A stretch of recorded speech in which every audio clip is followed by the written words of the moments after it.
Hey les gars, arrêtez. Depuis quelques jours, il y a une indignation au sein de notre communauté noire. Je vois des vagues de critiques qui tombent sur le toit de la Tunisie suite aux propos xénophobes, négrophobes, égoïstes, hypocrites, racistes du nazi-nation tunisien imbécile. D'une part, je suis époustouflé de voir, quand je vois certaines vidéos, je me sens encore plus fier de cette peau de couleur parce que ça sent de la révolution, ça sent de la motivation, ça sent qu'il a une naissance des petits Kimi Seba, ça sent qu'il a une naissance des petits Marius Sagna, ça sent qu'il a une naissance des petits Fatou Ndiaye, ça sent qu'il a une naissance des petits Egonchi Behanzé, ça sent qu'il a une naissance d'une génération qui ne se laisse plus faire, ça sent qu'il a une naissance de cette génération qui en a marre de pleurnicher devant le public, devant tout le monde. Ça sent qu'elle a une naissance de cette génération qui a l'audace de dire maintenant à bas la négophobie, à bas le racisme, à bas la xénophobie.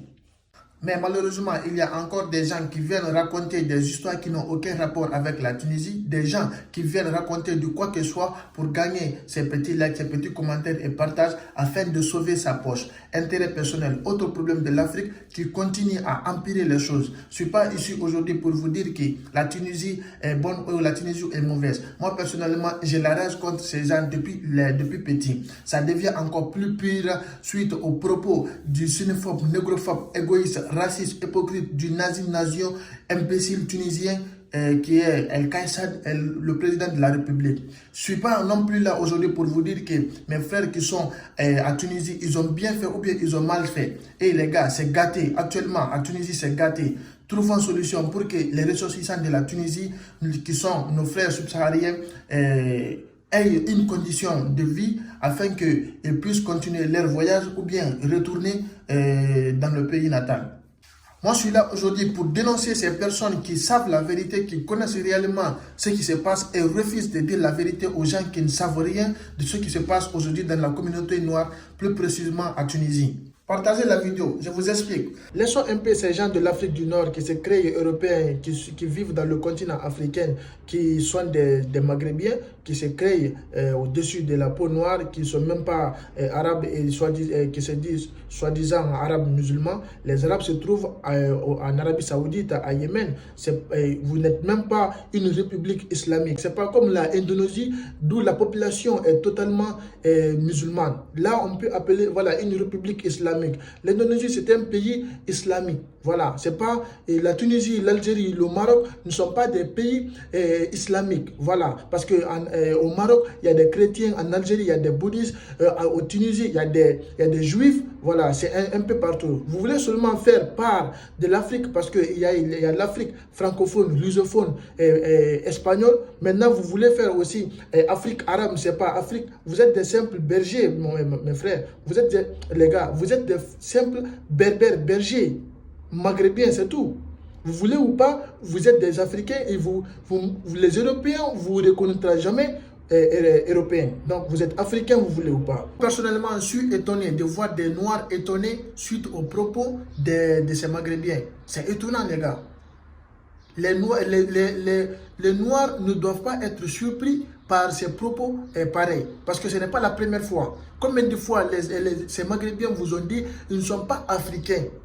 Ils se croient toujours au-dessus de la peau noire. C'est vrai, parce que ça ne date pas d'aujourd'hui. Les Noirs ont été esclavagisés par ces Maghrébiens pendant 12 000 ans, les gars. Ce n'est pas 12 mois. 12 000 ans, c'est trop.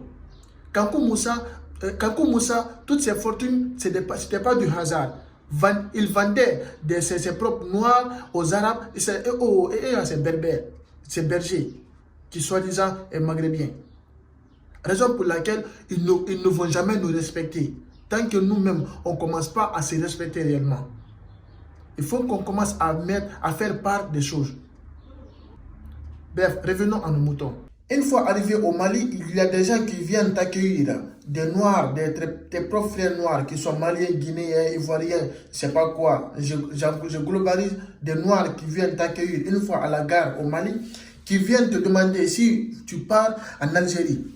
Maintenant, tu les confirmes que tu pars en Algérie, ils te prennent, ils t'envoient ce jeu pour t'héberger afin que tu puisses payer une caution pour eux et puis voilà, te mettre dans les mains directement des gens qui sont à Gao, Vous voyez, à Gao, Gao se trouve entre Mali et l'Algérie. Donc, à Gao, dans les mains des gens qui sont appelés là-bas Touareg, ce sont des Arabes, ce sont des Algériens, qui ne sont pas même des Arabes, qui sont des Algériens, des Algériens plus noirs que moi, qui sont appelés là-bas Touareg. Donc, tu es passé par dans la main de ces gens, et puis enfermé.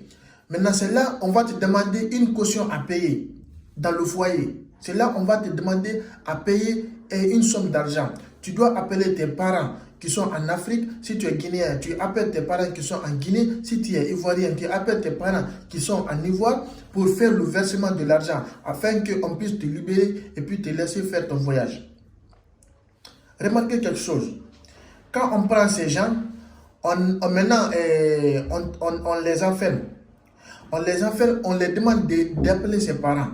Maintenant, la personne qui est dans ce camp de concentration, parce qu'il y a aussi des camps de concentration pour des gens qui ne payent pas des cautions du foyer dans les mains de ces Touaregs. Tu es maltraité, tu es torturé, tu es puni. Il y a même des gens qui sont tués bizarrement parce que seulement ses propres frères noirs l'ont vendu à ces soi-disant Touaregs qui n'ont pas pu donner l'argent. Bref, revenons à nos moutons. Une fois que ces gens de l'Ivoire ou bien de la Guinée maintenant demandent à ces Touaregs, maintenant on va faire le versement. On va faire le versement sur quel compte? Orange Money, MoneyGram ou quoi?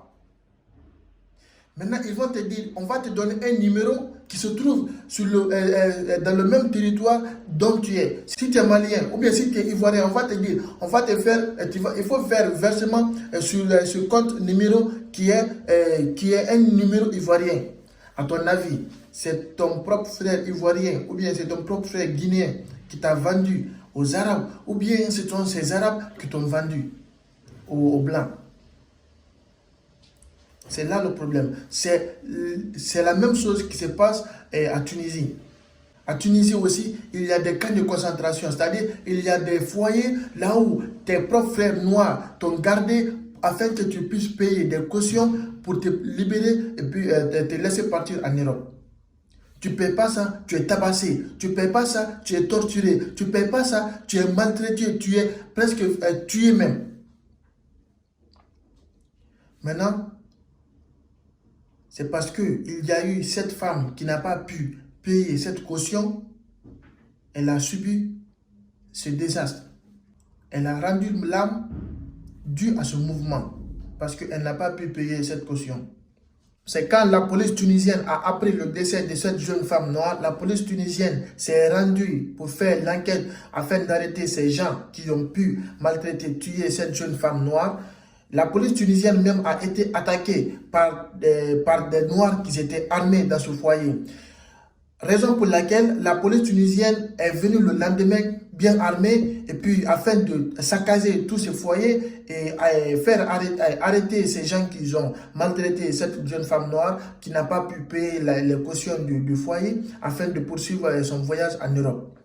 C'est là tout est commencé. Donc les gars, ayez le courage de dire la vérité. Seule l'honnêteté, l'amour et la solidarité pourra relever l'Afrique.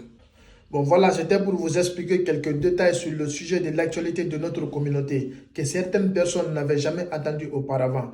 Abonnez-vous à la chaîne pour agrandir la famille et pour ne pas aussi rater des vidéos qui viennent dans les jours suivants. N'hésitez pas à liker et partager surtout, mais laissez vos opinions dans les commentaires afin d'échanger des idées. Merci, c'était Temezik, c'est le coach sportif, pourquoi pas le futur activiste, comme le disait Kémy Séba, ils finiront par comprendre. Merci.